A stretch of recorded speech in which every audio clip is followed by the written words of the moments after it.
بسم اللہ الرحمن الرحیم۔ قرآن پاک کے اندر اللہ تبارک و تعالیٰ نے ارشاد فرمایا ثم اورثنا الکتاب الذی نصطفینا من عبادنا، پھر ہم نے اس کتاب کا وارث اپنے چنے ہوئے بندوں کو بنایا۔ حضور علیہ الصلاۃ والسلام نے ارشاد فرمایا کہ قرآن پاک اس کا ایک سرا اللہ کے پاس ہے اور دوسرا سرا مخلوق کے پاس ہے، لہذا تم اللہ تعالیٰ کی رسی کو مضبوطی سے پکڑ لو۔ جو شخص قرآن پاک اللہ کی کتاب کو مضبوطی کے ساتھ پکڑ لیتا ہے وہ بندہ کبھی گمراہ نہیں ہوتا۔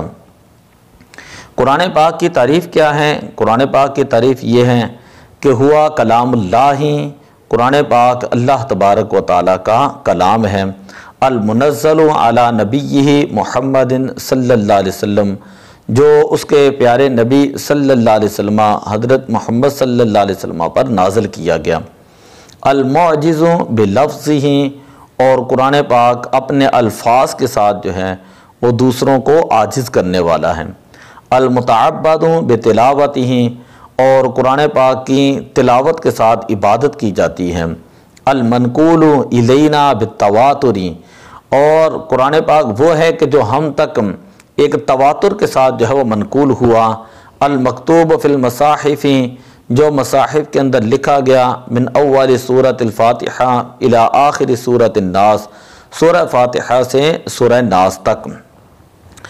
یہ جو تعریف کی گئی ہے، اس تعریف کے اندر یہ بتایا گیا ہے کہ قرآن پاک اللہ کا کلام ہے، یہ کسی فرشتے کا کلام نہیں، یہ کسی جن کا کلام نہیں، یہ کسی بشر کا کلام نہیں، بلکہ قرآن پاک اللہ تبارک و تعالیٰ کا کلام ہے۔ اور کلام اللہ تعالیٰ کی صفت ہے جو الفاظ، آواز، رکنے اور ٹھہرنے سے پاک ہیں، کیونکہ یہ آواز، ٹھہرنا، رکنا یہ مخلوق کی صفات ہیں اور مخلوق حادث ہیں، جبکہ اللہ تعالیٰ کی ذات قدیم ہے، تو کلام اللہ کی صفت ہے تو اللہ کی صفات بھی قدیم ہیں۔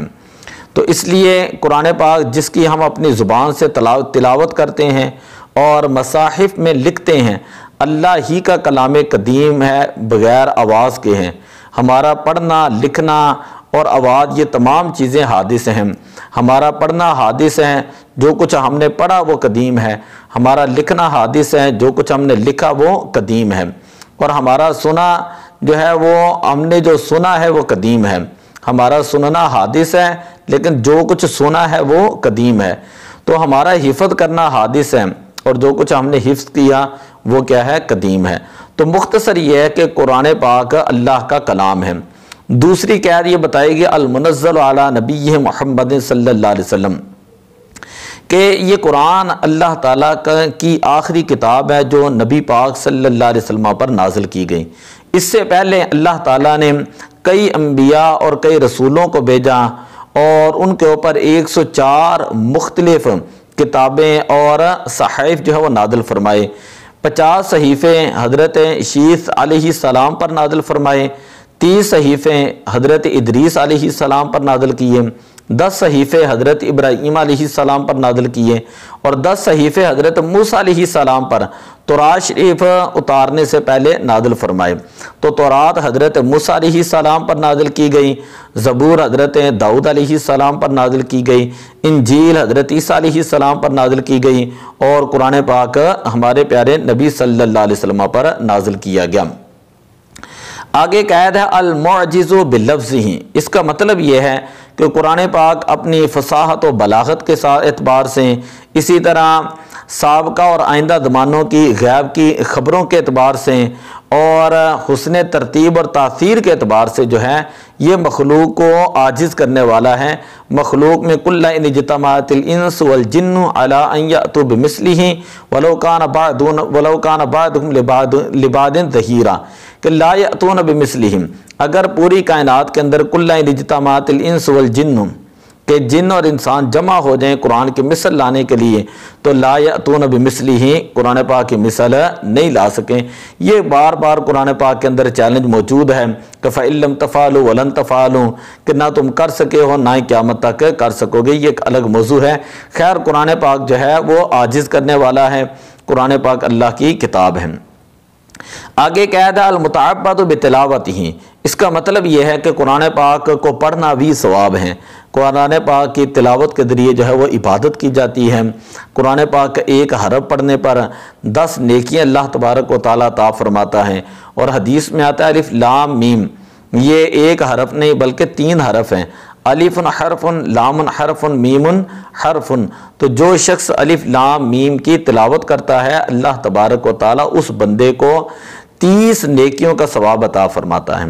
آگے قید المنقول الینا بالتواتر، اس کا مطلب یہ ہے کہ قرآن پاک کو نبی اکرم صلی اللہ علیہ وسلم کے صحابہ کرام کی بڑی تعداد نے روایت کیا، اور یعنی ان کے بعد ہر طبقے میں اس قدر کثیر لوگ آگے اس کو پہنچاتے رہے کہ جن کا جھوٹ کے اوپر جمع ہونا یہ محال ہے۔ یہ قرآن پاک ہم تک اسی طرح پہنچا ہے جس طرح نبی اکرم صلی اللہ علیہ وسلم پر نازل کیا گیا۔ جو لوگ یہ کہتے ہیں کہ اس کے اندر تحریف کی گئی ہے وہ گمراہ ہیں۔ اسی طرح قید المکتوب فی المصاحف، کہ قرآن پاک وہ ہے کہ جو صورتوں کی صورت میں، آیتوں کی صورت میں قرآن پاک جو ہے وہ کتابی صورت میں ہمارے پاس موجود ہیں۔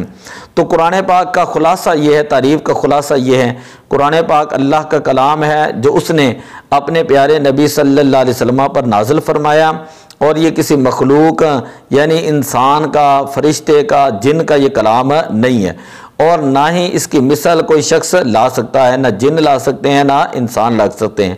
حدیث قدسی جو ہے یہ قرآن نہیں، اور نہ ہی غیر متواتر قرات قرآن ہیں، بلکہ وہ آیتیں جو منسوخ ہونے کے بعد اب مصحف شریف میں موجود نہیں، وہ بھی قرآن پاک کا حصہ نہیں ہے، کہ جو اب کتابی صورت میں موجود نہیں ہے اور منسوخ ہو چکی ہیں وہ بھی قرآن پاک کا حصہ نہیں ہے۔ تو یہ تھی قرآن پاک کی مختصر تعریف کہ جس کی ہم جو ہے وہ تلاوت کرتے ہیں۔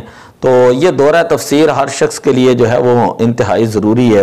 اس کے اندر ہم قرآن پاک کا لغوی اور اصطلاحی معنی بیان کریں گے، ناسخ و منسوخ اس کا جو ہے وہ حکم بیان کریں گے، اور قرآن پاک کی قراتوں کے حوالے سے، پھر قرآن پاک کو جمع کرنے کے حوالے سے ترتیب کے ساتھ جو ہے ہم اس کو بیان کریں گے۔